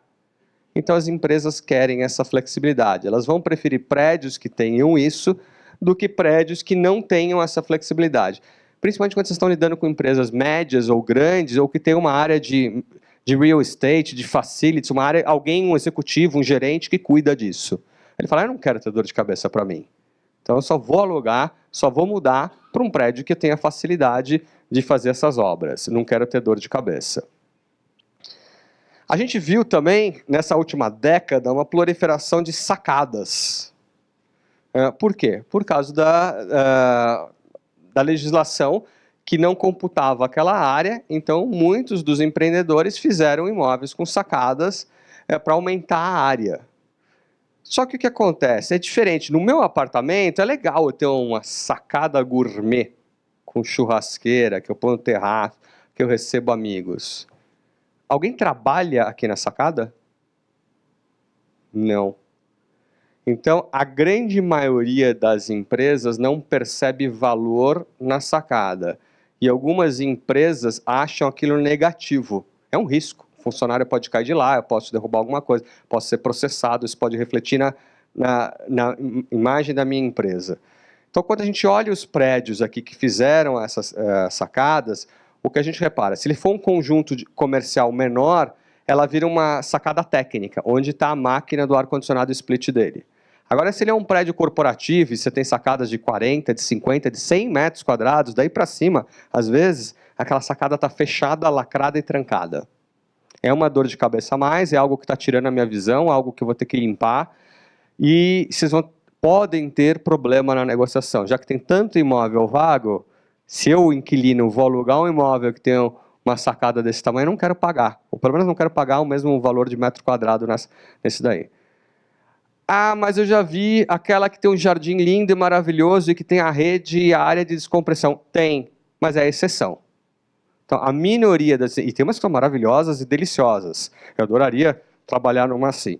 Mas o que a gente vê é que, na maioria dos casos, as empresas não gostam disso. Então, os proprietários investiram e compraram acreditando que iam ganhar dinheiro assim, e o que a gente viu foi o contrário. Eles perderam dinheiro com isso daí, porque as empresas não estão buscando isso. Alguns nichos de empresa, tipo empresas químicas, empresas biológicas, empresas de marketing, publicidade, adoram sacadas. As mais conservadoras, não. Então, não deveria ser usada como fumódromo. Você não pode fumar dentro dos edifícios aqui pela legislação. Isso dá muita dor de cabeça e muita multa em condomínio, porque o cara fuma e joga o cigarro que vai cair no andar de baixo. Além de tudo, causando um risco de incêndio naquele edifício. Ok? Então, não pode. Mas eu já vi. Principalmente em pequenos escritórios, que é o dono lá do escritório que está fumando e acha que ele é dono do prédio e está abusando. Layout interno. Em princípio, um escritório, o sonho do executivo é alugar um andar vazio, uma laje inteira, que a gente chama de open space ou open plan, e chamar um belo de um arquiteto e fazer uma reforma maravilhosa. Nos últimos anos, o bolso ficou meio curto e apertado. Então, era o padrão todo do imóvel, até quando saiu o antigo ocupante, derrubar as paredes, pintar de branco e deixar aberto para o próximo. Hoje, o que eu vejo que é incrivelmente mais fácil alugar é se tiver alguma divisão, alguma sala de reunião, uma recepção já pronta, porque eu economizo na obra. Então, para o pequeno ocupante, para o médio ocupante, ter já algum layout interno, enquanto a gente estiver num momento financeiro mais difícil, está contando pontos. E uma coisa que é muito legal é o conjunto recém-reformado imobiliado. E a gente vê vários investidores comprando lajes em São Paulo, que às vezes destruídas, às vezes até em prédio velho, ou seja, ele compra um imóvel barato, ele reforma, faz um projeto lindo e maravilhoso, mobília, põe até vaso de planta e aluga mobiliado por várias vezes o que ele alugaria aquilo aberto. Então, eu vejo várias pessoas fazendo isso, e eu já aluguei imóveis desde daí em 15 dias, em 5 dias, em uma semana, é uma delícia. Hoje eu não estou trabalhando com isso, eu falei, mas eu queria só ter imóveis assim, porque se aluga bem e é uma comissão maior, você está alugando um valor do metro quadrado muito maior. É óbvio que não dá para abusar, tem proprietário que estilinga o valor lá em cima. Mas a gente tem esses dois cenários aqui. O que eu não gosto é quando o andar está abandonado. Acessibilidade. Então, hoje a acessibilidade é obrigatória, eu tenho que ter acesso universal para todo mundo no edifício, isso vai da rampa de entrada, do estacionamento, da catraca, do elevador, do banheiro, então é bastante amplo isso, e os edifícios novos já vêm preparados, novos de 10, 15 anos para cá, e os antigos estão se adaptando. Em algumas cidades, como no Rio de Janeiro, São Paulo, tem selo de acessibilidade, então alguns prédios, vocês veem lá no térreo, ele tem até um selo que a prefeitura emite, dizendo, olha, esse prédio está em conformidade. Isso é outra coisa que eu gosto de anotar, porque eu estou economizando obra para o meu inquilino, para a pessoa que está entrando naquele prédio. É super importante isso e cada vez vai ser mais importante. A gente vê E a acessibilidade, às vezes, a gente pensa muito no deficiente físico, mas a acessibilidade inclui a grávida, a criança e o idoso, e o obeso. Então, ela é um leque muito amplo. E a gente tem uma população cada vez mais envelhecendo no Brasil. A gente tem que ter essa consciência, a gente está indo atrás, e as empresas cada vez estão mais buscando isso. Existe até, quando você está atendendo grandes empresas, existe até legislação com cota mínima de pessoas portadoras de deficiência, que precisam trabalhar naquela empresa. E se ela não tem um escritório adaptado, não tem como ela fazer isso daí. Então é outra coisa para você prestar atenção. E a gente chega na localização. A localização, no mercado imobiliário, a gente sempre diz que o que mais valoriza um imóvel é a localização, localização, localização. São os 3 principais itens. Logicamente, isso não é diferente no mercado de imóveis comerciais. A localização é o mais importante. Ela faz toda a diferença. E ela tem um impacto drástico no preço. Quando você está trabalhando por imóveis de um padrão mais alto, estar de um lado ou de outro lado da rua ou da avenida, numa quadra ou noutra quadra, pode ter um impacto gigantesco em alguns lugares.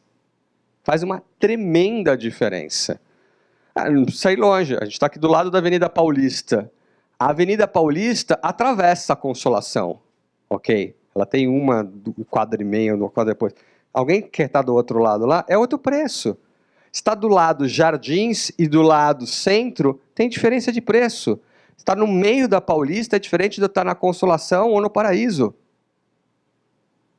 Isso vale para qualquer outro bairro, e principalmente para esses bairros comerciais. A gente tem um outro aspecto, que as cidades são divididas em distritos ou zonas de imóveis comerciais. Aqui em São Paulo, por exemplo, a gente tem o Centro, a gente tem Paulista, a gente tem Itaim, a gente tem Berrini, a gente tem Pinheiros, a gente tem o eixo da Marginal, indo até Chácara Santo Antônio, também lá na região sul. E esses são onde estão a grande maioria dos imóveis, onde as pessoas estão buscando. Existem outros bairros? Existe. A gente tem uma zona completamente nova sendo construída na Zona Leste, com vários prédios comerciais. E vão surgir outros. E quando você está olhando lojas, a gente tem região de Santa Efigênia, aliás, o centro tem várias regiões, Gabriel Monteiro da Silva. Então você tem algumas ruas e avenidas específicas, isso vale para outras cidades. Geralmente, quando você tem essa densidade, essa grande quantidade de imóveis comerciais, o preço sobe. E tem mais busca nessas regiões. E isso vale para o mundo inteiro. Isso vale aqui para São Paulo, isso vale para o Rio, isso vale para Nova York, isso vale para Londres, isso vale para Tóquio, para qualquer lugar. Então, tem um impacto muito alto. Onde mais vale o imóvel em São Paulo? Avenida Faria Lima. Principalmente naquele trechinho do Itaim. Ok? Que é pequenininho. Então, os melhores prédios estão as melhores empresas, os bancos de investimento foram para lá, as empresas de tecnologia foram para lá, e isso puxa o preço para cima do metro quadrado naquela região.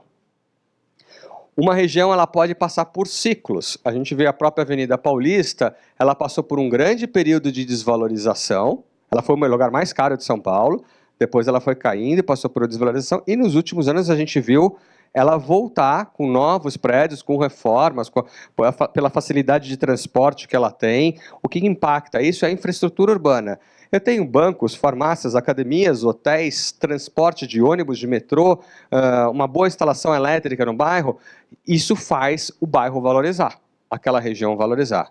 Eu estou num lugar mais distante, isso tem um impacto negativo. Alguns exemplos. Você vê Alphaville aqui em São Paulo, que tem prédios maravilhosos, mas por ser distante, o transporte é complicado, a vacância é muito alta. Barra da Tijuca, no Rio de Janeiro. Então, a gente tem regiões que são melhores prédios do Rio, mas é distante. Eu do aeroporto até a Barra vou demorar 1h30 no começo do dia ou no final do dia. Então, isso acaba atrapalhando a gente fazer negócio nessas regiões.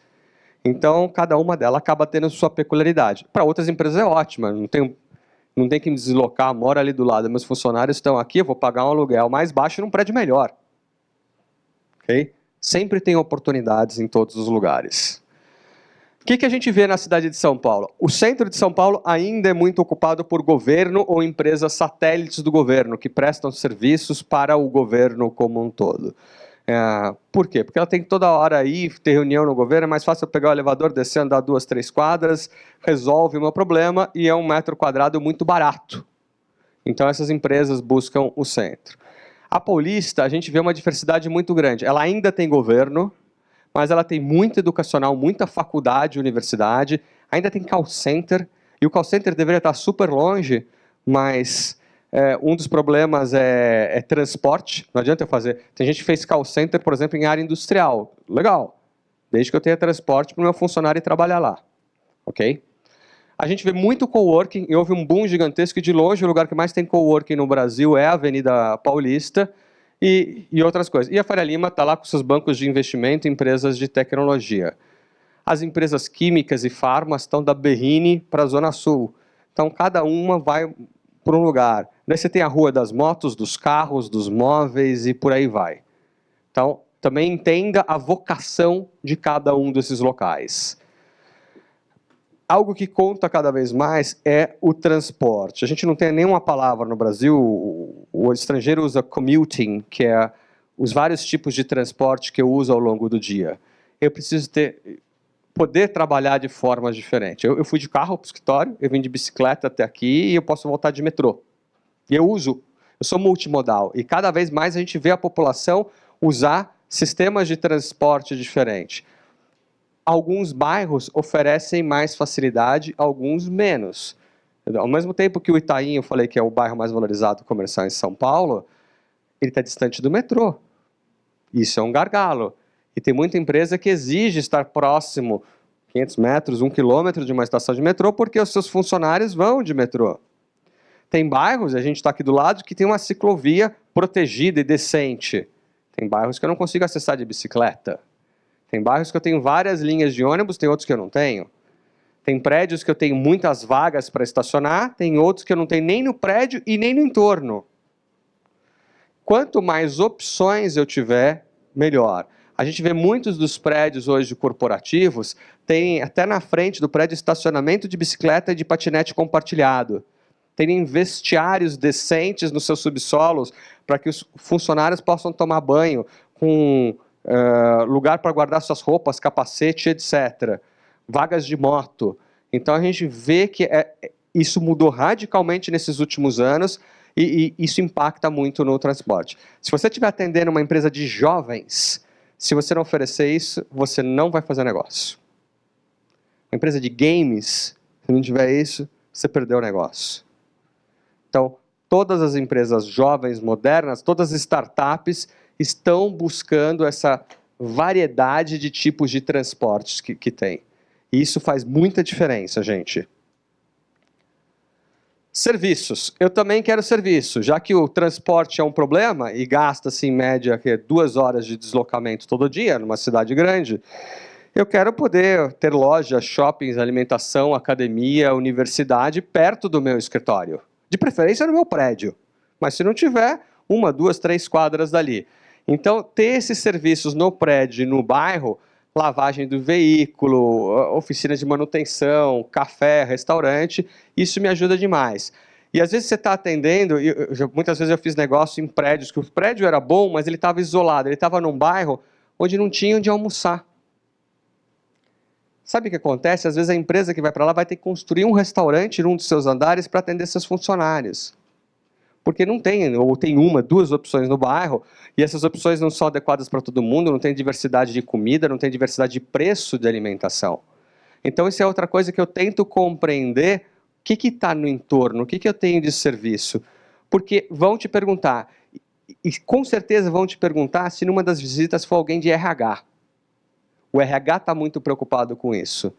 Em empresas grandes, vocês podem atender vários executivos e funcionários para fazer tudo isso. Ok, vocês entenderam tudo técnico do imóvel, pronto, pode ir para casa, né? Tem a parte de negociação. É um mercado mais formal. Enquanto no mercado residencial, você tenta criar uma empatia, um relacionamento com o teu cliente, com a família, aqui também é válido, ok? Mas lá esse é o principal. Aqui, essa negociação é mais profissional, é mais técnica, e até o jeito da gente se vestir é mais formal. Eu usei terno e gravata por 25 anos. Hoje eu estou numa startup, se eu for de terno e gravata, vão me prender, achar que eu sou segurança. Não sei, não combina, não entro no prédio lá. Mas o mercado corporativo é um mercado que eu tinha que usar isso. Hoje existe uma certa flexibilidade a mais, até por problemas de segurança, e eu parei de usar o terno quando o meu segundo cliente falou, por que você trabalha de terno? Ok? Foi uma agência de publicidade, o primeiro foi alguém da área de tecnologia. Então, o que eu aprendi? Ele é mais formal, em princípio eu estou mais formal, às vezes eu estou muito formal. Se eu estou atendendo um escritório de advocacia, se eu estou atendendo um banco, eu tenho que ser muito formal, gente. Se eu estou atendendo a empresa de patinete, eu tenho que ser super informal. E isso é complicado, porque às vezes você não conhece, às vezes é o primeiro contato com aquela pessoa. Então, eu comecei a prestar muita atenção e fazer cada vez uma investigação maior de quem é o meu cliente, não só o que eu falei de entrar na internet e ver a empresa, mas eu vou falar com o João, com a Ana, com a Paula, eu vou entrar no LinkedIn e ver o perfil de quem eu vou encontrar. Aonde ela trabalhou, há quanto tempo ela está lá, onde ela estudou e por aí vai. E vou vestido de forma adequada. E vou falar da forma adequada.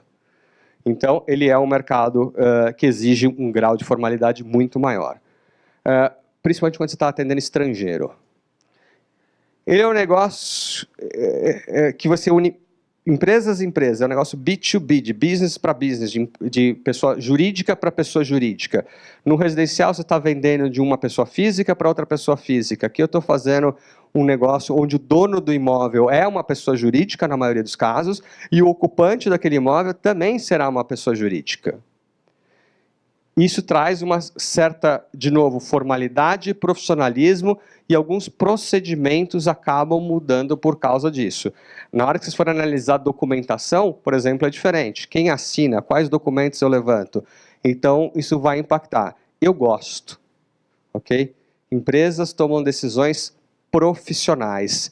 Decisões profissionais fazem negócios melhores. É um negócio global. A gente tem empresas do mundo inteiro vindo para o Brasil, deve ter um novo ciclo disso, a gente já teve outros anteriores. Eu chegava a atender 1/3 dos meus clientes eram estrangeiros. Teve a fase muito grande Estados Unidos, depois a gente teve uma fase América Latina, mexicanos, chilenos, argentinos, uruguaios, de monte vindo para cá.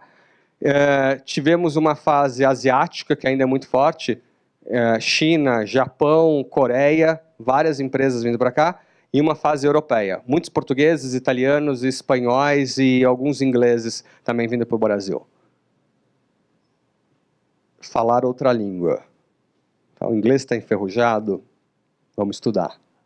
Espanhol, idem. Muitas vezes eu atendi gente que não falava uma palavra de português. E às vezes até arranhava o inglês de uma forma muito difícil. Eu já atendi gente com intérprete, que não falava nem inglês, nem espanhol, nem português, nada. Além da barreira linguística, a barreira cultural, principalmente com alguns povos. O latino é muito parecido com a gente. O europeu, ele é mais formal, principalmente um alemão. Extremamente objetivo, gostei, gostei, não gostei, não gostei. Eu adoro. Melhor do que ele ficar enrolado. O latino enrola, a gente enrola. Ah, eu achei legal, você não fala que você não gostou de tal coisa. O europeu, ele é mais objetivo. E o asiático? O asiático tem toda a sua peculiaridade, toda a sua formalidade. Eles vão vir de terno, eles vão vir em grupo, eles têm uma hierarquia rígida dentro da empresa, eles são machistas. Eu já tive reunião que eu sentei e eu não podia me dirigir ao presidente da empresa. Eu tinha que falar com um diretor, e o diretor repetia o que eu falei para o presidente da empresa. É da cultura deles. Até o jeito de entregar o cartão de visitas é diferente. Então, o jeito que você vai escrever seu e-mail, que você vai passar a informação, muda. Então, a gente tem que aprender isso e dar uma pesquisada sobre aquela cultura, aquele povo que a gente está atendendo, porque esse processo pode ocorrer de uma forma diferente. Eu já atendi inglês muito metido. E se achava superior a gente, aos brasileiros.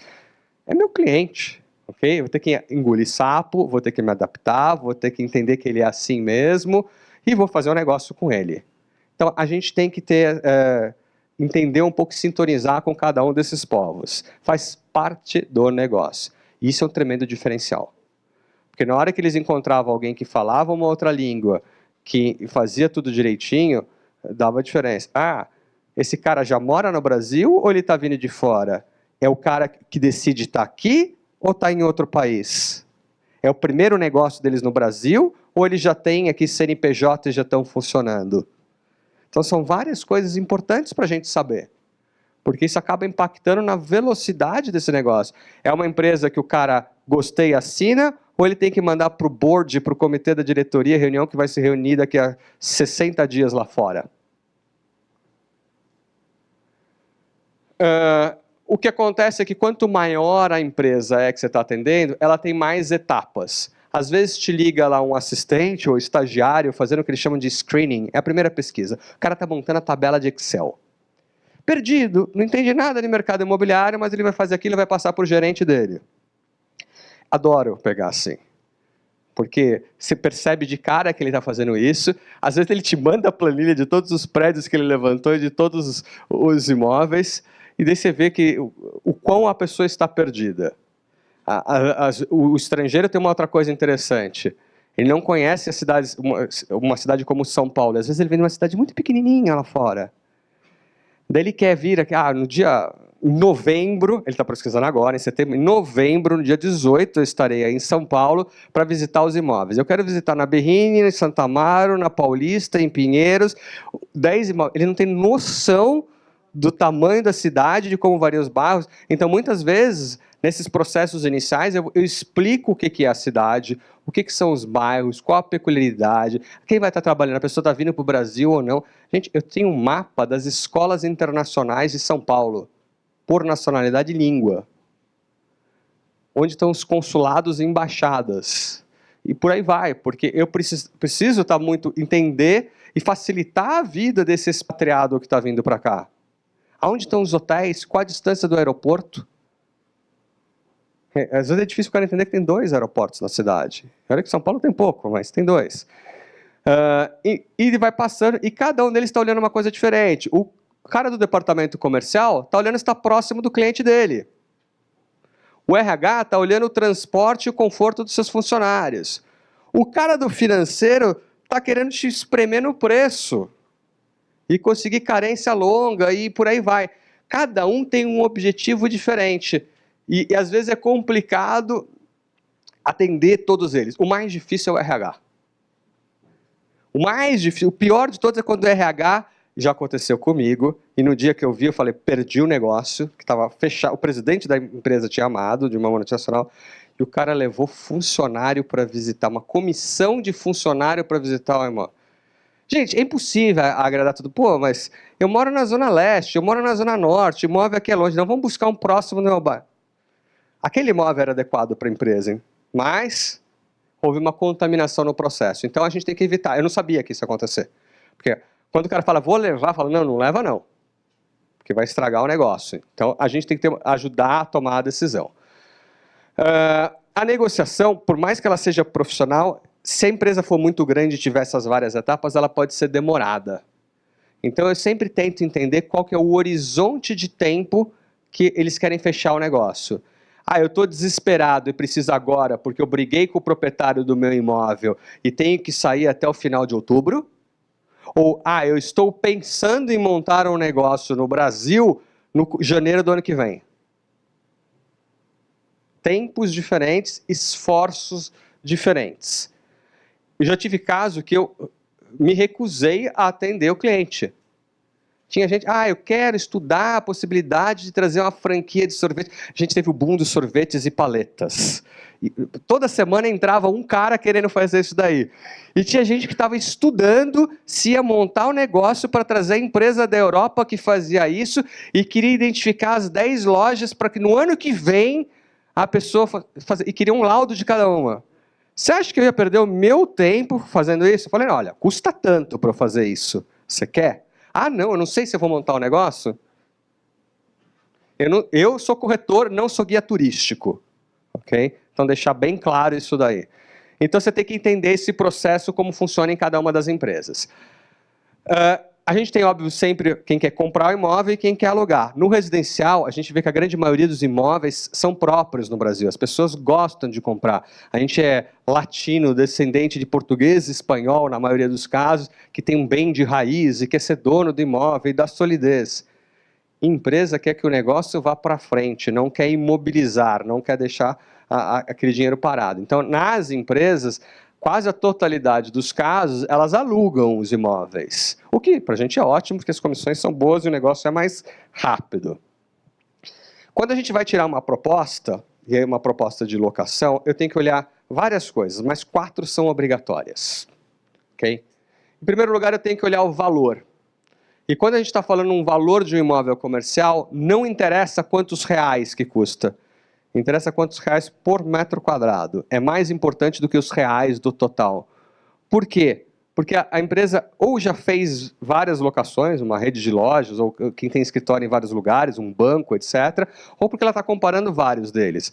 E um vai ter 320 metros quadrados, outro tem 400, outro tem 295, etc. Como ela vai comparar um com o outro? Real por metro quadrado.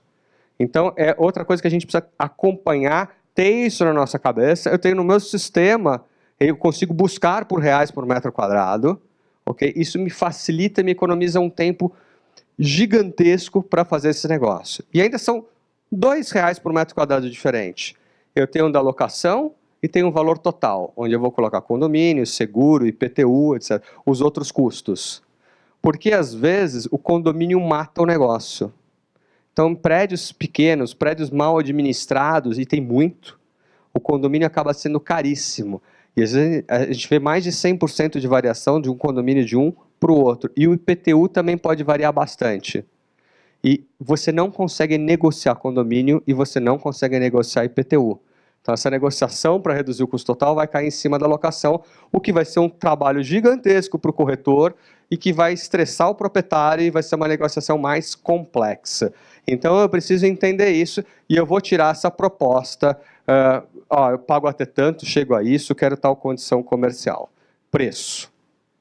Segundo lugar, eu tenho garantia. Eu vou fazer uma locação e eu preciso de uma garantia. Enquanto que no mercado residencial a gente usa ainda muito fiador, ou usa o título de capitalização, outra modalidade que vocês estão acostumados, no mercado corporativo isso varia muito. Eu posso usar fiador, mas é raro. Porque uma pessoa física não vai garantir uma locação e nem vai querer. Imagina, você é diretor de uma empresa, você, pessoa física, se responsabilizar pela empresa? Se a empresa der errado, você perde o seu emprego e você ainda tem que pagar aquele aluguel? Cara, eu não faria isso. Okay? Então, o executivo não gosta de fazer isso daí. Então, as grandes empresas multinacionais, elas têm uma carta de fiança bancária, um seguro-fiança.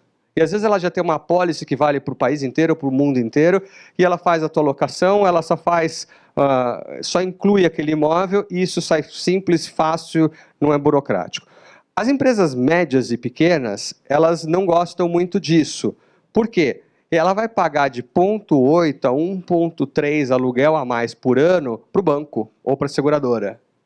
Depende do histórico financeiro dela. E isso acaba encarecendo. Imagina numa locação de 100 mil reais, eu vou todo ano dar 120 mil reais a mais só para isso.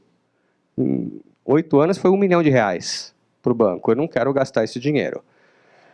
Mas o proprietário quer uma segurança. E também tem o caso de uma mega corporação. Você está alugando para um banco, e o banco vai falar, opa, eu sou um banco, eu sou a empresa tal, eu sou a indústria imobilística tal fabricante de carro, eu não preciso da garantia. Isso acontece. E a gente faz muito negócio sem garantia nenhuma. Lembrar, gente, que isso é permitido por lei, não é só permitido, mas na última mudança da lei do inquilinato, você consegue um despejo muito rápido e célere se não tiver garantia nenhuma. Então, isso é muito utilizado no mercado comercial, sim. Mas combine antes, entenda o que o proprietário quer, fundos negociados em bolsa, empresas negociadas em bolsas, não aceitam sem garantia, ou é muito, muito, muito difícil. De outro lado, grandes corporações também não dão garantia. Então, eu sempre quero entender o que o proprietário, por padrão, pede, até onde ele vai na garantia, e o que o inquilino quer. Porque eu vou tentar tirar a proposta onde encaixa os dois. Porque senão eu vou... o preço está aceito, mas daí chegou na garantia, eu vou abrir o negócio na garantia, perdi meu tempo. Carência, é normal dar carência, tem um padrãozão lá dos 3 meses, mas a gente viu que nesses momentos onde tem muito imóvel que nunca foi ocupado, o prédio ficou pronto, ele está há anos lá e nunca foi ocupado, ou o imóvel que saiu ficou muito detonado, você vê carências de 8, de 12, de 18 meses, 24 meses. Então eu tive casos que a gente entregou o imóvel 2 anos sem pagar aluguel para que reformasse o imóvel, e para o proprietário era um bom negócio. Isso não acontece em outros países também, porque pelo menos reformava o imóvel dele e tirava o IPTU e o condomínio do colo. Ele deixava de perder dinheiro. esse prazo gigantesco está diminuindo e a gente começa a voltar a ter carências cada vez menores e normais de poucos meses. Isso depende muito do status, da conservação daquele imóvel e da concorrência que você tem com outros imóveis no entorno. De novo, combine antes, e a carência é tipicamente no aluguel, ela nunca vai ser no condomínio ou no IPTU. Ela até pode ser, mas não é normal. Prazo de locação. Tipicamente, a gente faz contratos de 5 anos, porque dá direito do inquilino renovar esse contrato. Mas mesmo assim, em momentos de crise, o próprio inquilino começou a querer locações de 3, de 2 ou até de 1 ano, porque ele não sabe como vai estar o negócio dele lá na frente. Então a gente viu esses prazos serem diminuídos e serem mais flexíveis. E combine isso, porque às vezes o proprietário não vai aceitar também. Então, essa é outra coisa que eu gosto de analisar antes. Algo importante de saber e que muitas vezes é refletido no contrato de locação. Autorização de funcionamento. O prédio está regularizado, ele tem AVCB, ele tem auto de vistorias do CONTRU, da secretaria, esse zoneamento permite que aquilo seja instalado, vou conseguir licença de funcionamento ou não? Então já tive casos que a gente faz o contrato, fecha o contrato, mas tem uma cláusula que se em tanto tempo não conseguir a licença de funcionamento, o contrato foi rescindido. Ok? Eu vou tentar manter minha comissão. Vou colocar lá, independentemente dele não sair, a comissão já vai ser paga sem problema. Então é uma dica para vocês, garantam a sua comissão, mas isso pode existir.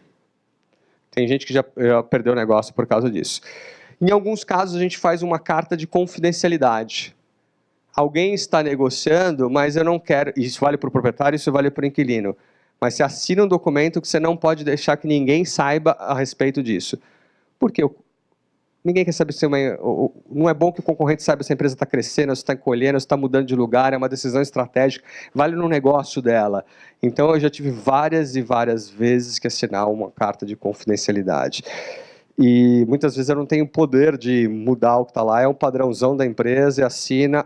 Na maioria dos casos não tem uma punição, mas dá o gancho de que se você fizer algo errado, ele pode ir para a justiça contra você. Então, respeitem o sigilo e respeitem a privacidade dessas empresas, que isso é importante. E vocês fecharam o negócio e vão fazer uma vistoria de locação. Tem lá no começo e no final da locação, igual no residencial.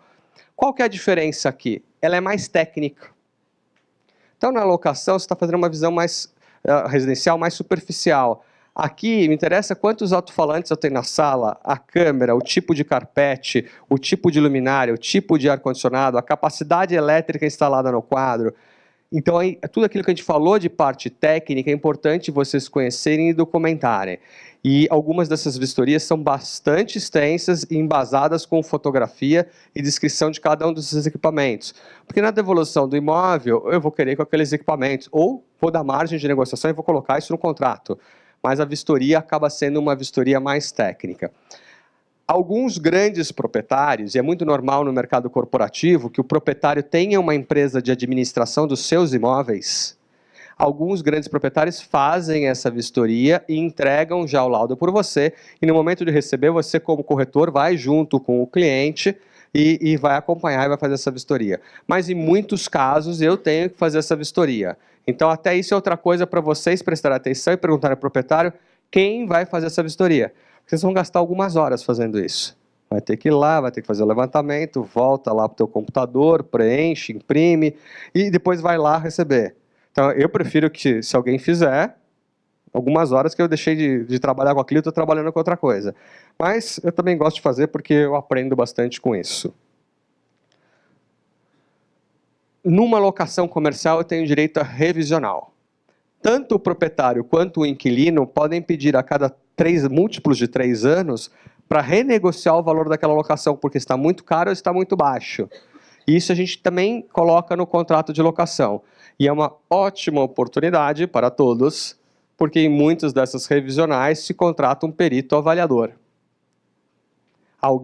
Se os dois não entrarem, isso pode ser super detalhista ou não na regra, mas se os dois não entrarem em acordo, em comum acordo, isso vai para a justiça e cada um vai contratar o seu avaliador e a justiça também vai contratar para chegar num denominador comum entre eles.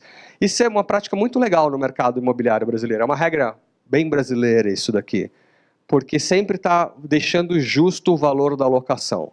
E não é um valor tabelado, é valor de mercado mesmo. Então ele sobe e desce. O que a gente vai ver daqui para frente? Vai subir. Então a gente viu em alguns anos atrás valores sendo baixados, agora os valores estão muito baixos. O mercado vai voltar a aquecer, eu não sei com qual velocidade, mas a gente vai ver nessas revisionais subir valor de locação. E eu já falei, a gente tem a cada 5 anos, a gente pode renovar, existe todo um procedimento especial para isso, mas dá o direito do inquilino continuar no imóvel. E o inquilino tem que tomar muito cuidado, e cabe ao corretor alertar isso, porque se o inquilino fizer o contrato de 4 anos, o proprietário pode falar, não quero mais você aqui. Tchau, vai embora. Ou, rescinde esse contrato, vamos fazer um novo, 100% de aumento. Olha que dor de cabeça. Então é muito importante que o inquilino saiba que ele só vai ter o direito a renovar o seu contrato se ele tiver 5 anos contínuos naquele imóvel ali. Eu já falei, talvez ele não queira, porque ele não sabe como vai estar o seu negócio lá na frente. E quem são os proprietários? A gente tem 2 tipos de proprietários em grandes grupos nesses imóveis. Os imóveis comerciais, a lojinha, o conjunto comercial, esses menores, eu tenho pessoas físicas que investiram, compraram para o filho, para ele, para aposentadoria, por qualquer motivo, eles foram num lançamento imobiliário, ou compraram um imóvel usado e para investir. E tem alguns têm dezenas de imóveis, isso varia, mas são imóveis pulverizados. E nos conjuntos comerciais, a gente vê nos prédios comerciais, eles muitas vezes são vendidos na forma de condomínio. Então você tem lá 10 conjuntos por andar, você vai ter 10 proprietários naquele andar, alguns compram até o andar inteiro, ou vários conjuntos, mas tipicamente você tem muitos, dezenas ou centenas de proprietários dentro de um prédio. Isso é um grande problema para quem administra aquele prédio depois, porque são pessoas que não são profissionais dessa área.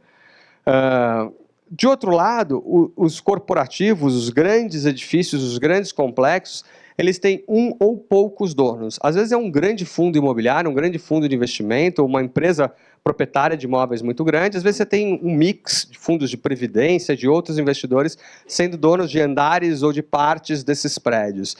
São empresas muito mais profissionais, com decisões muito mais certeiras, que vivem e entendem de mercado imobiliário.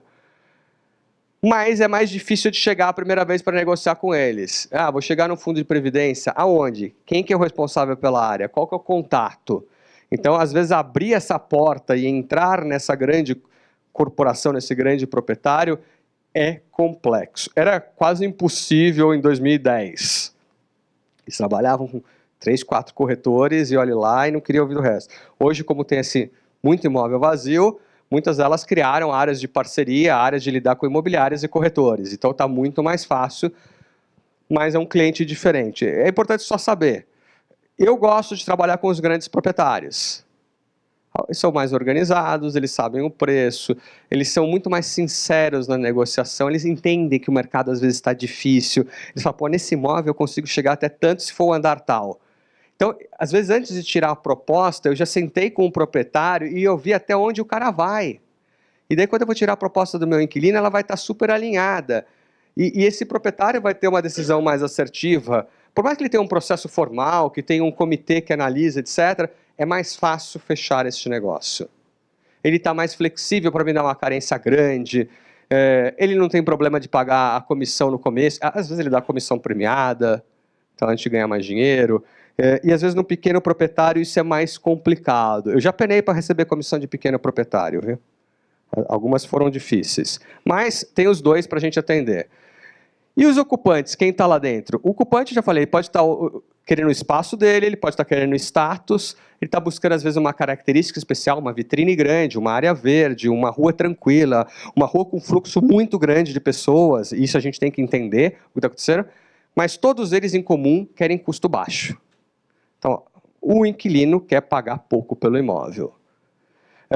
Isso às vezes é complicado, porque às vezes a proposta vem muito indecente, ele se acha que o mercado está ruim, vão aceitar qualquer coisa e chutam valores indecentes, que às vezes eu tenho até vergonha de apresentar, eu tenho a obrigação de apresentar, mas que vai ter aquele telefonema antes, ó, a proposta veio indecente, mas eu tenho que te apresentar. Eu já tive casos no plural que foi tão indecente a proposta que o proprietário falou, nem se ele chegar no preço pedido, eu fecho esse negócio. Se ofende, ok? Acho válido. Eu tento contornar, mas eu entendo, porque às vezes é absurdo mesmo o que sai. Então, cabe a nós, corretores, evitar discutir, argumentar. Ó, gente, você pode dar uma proposta, entrar numa negociação, pedir um desconto, mas tem parâmetros. Não dá para ser tão longe do valor de mercado, ok? Então a gente tenta contornar, mas infelizmente a gente não ganha todas. Prédios têm classificação. Isso vale para os escritórios, isso não vale para as lojas. É uma coisa que eu falei que não tem nada formal, não tem um guiazinho o que é um ou outro. Empresas diferentes usam nomenclaturas diferentes. Também já teve várias tentativas de padronizar. Mas você tem os edifícios mais tops, que são os AAAs ou A+, depende da nomenclatura, são as grandes lajes, nos melhores de endereço, com edifícios automatizados, 24 horas, estacionamento rotativo, ar-condicionado central, etc. E depois o padrão vai diminuindo e o preço também vai diminuindo. E a gente tem mais um complicômetro. Metro quadrado.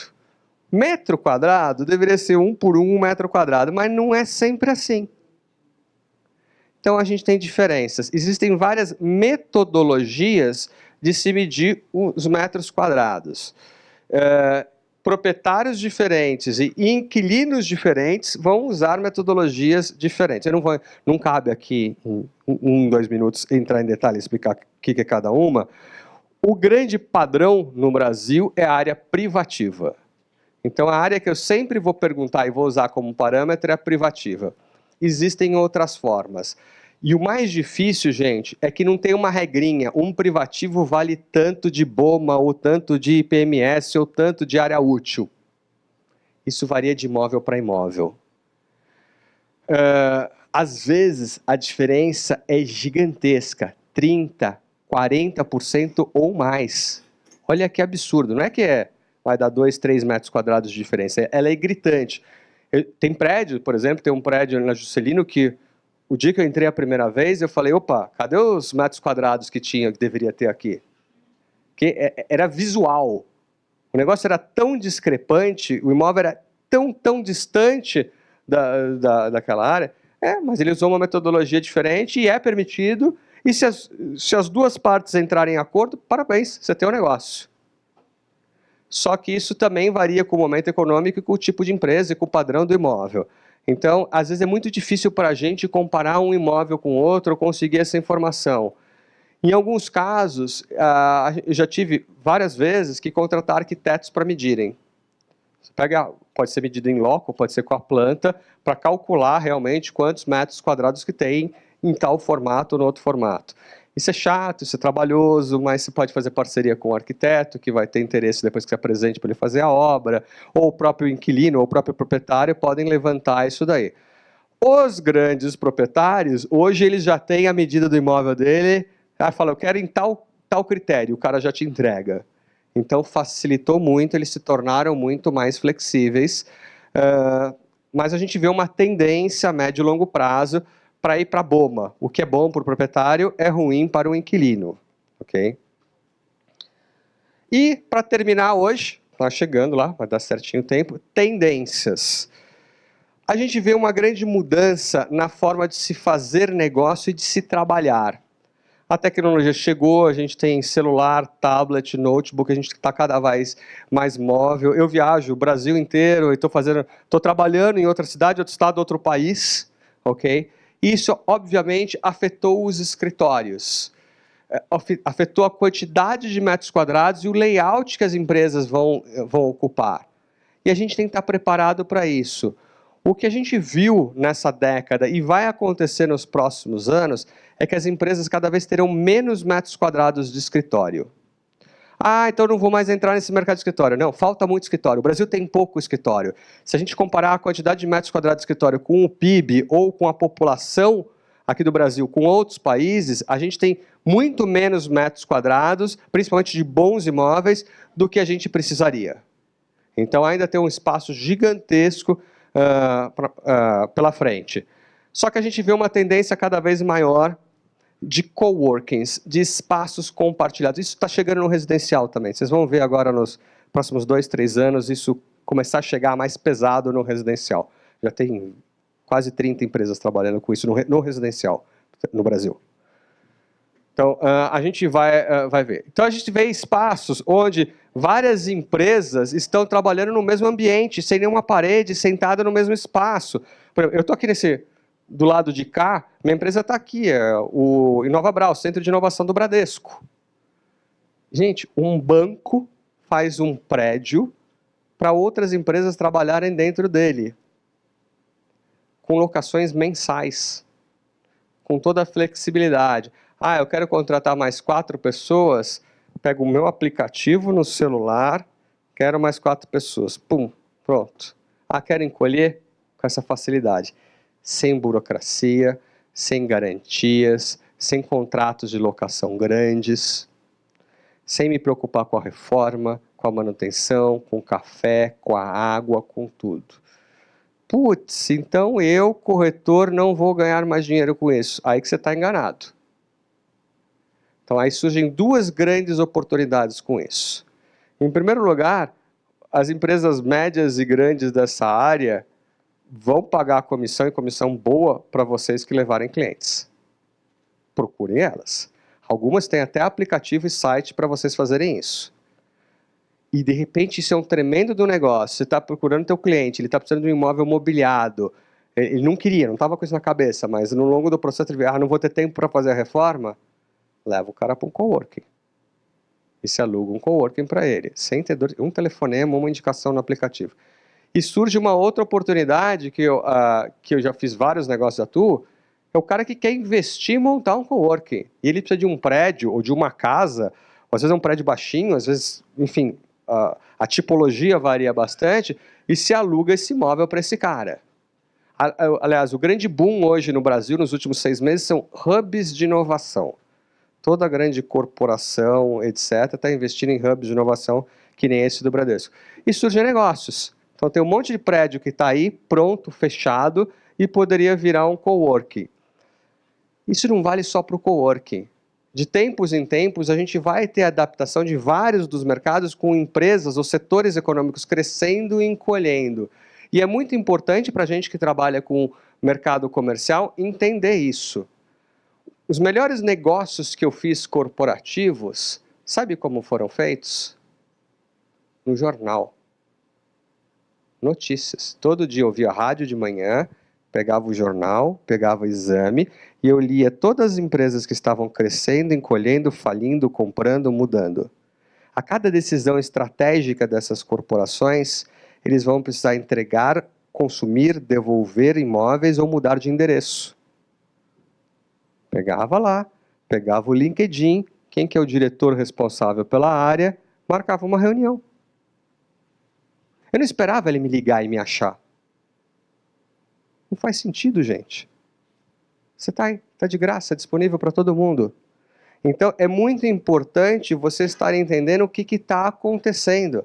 Você viu uma marca nova que começou a vender alguma coisa, tem 1, 2 lojinhas na rua. Será que esse cara não vai montar mais 30? Será que não vale a pena bater na porta e falar, pô, você está procurando loja assim? Eu posso achar para você. Então, a gente tem que antecipar, ir na frente, entender o que está dando certo e o que está dando errado em cada um dos mercados. Surgem coisas novas. Surgiu recentemente a onda dos escape games aqui no Brasil. Dezenas de imóveis foram alugados para a empresa para fazer jogo. O que eu falei agora dos supermercados de bairro. Então, vão atrás, tentam entender que tipo de imóvel esses caras estão buscando e vocês vão conseguir fazer um monte de negócio. E às vezes é um telefonema, às vezes é difícil, às vezes tem uma burocracia, às vezes você vai precisar de uma apresentação, mas vai atrás. Surgiu uma franquia nova de bolo, o cara precisa de lojinha de 70 metros quadrados. Fala com ele, levanta as lojas, oferece. Então, eu gosto de ir atrás e pesquisar ativamente isso, porque daí surgem excelentes oportunidades de negócios e negócios recorrentes, onde você vai atender o mesmo cliente várias vezes. Rede, por exemplo, de lavanderia. Já fiz vários negócios. E se aprendeu, o primeiro é difícil. Primeiro, eu preciso de uma loja assim, numa rua com tal característica, com tal público, que esteja tal... a lavanderia gosta de estar longe do concorrente. Então eu falei, a farmácia gosta de estar na frente, a lavanderia gosta de estar longe do concorrente. Então você tem que entender as peculiaridades daquele negócio, e daí você atendeu, fez o primeiro negócio, quando ele precisar, precisa de uma loja no bairro tal, ele vai ligar para você. E você vai atender.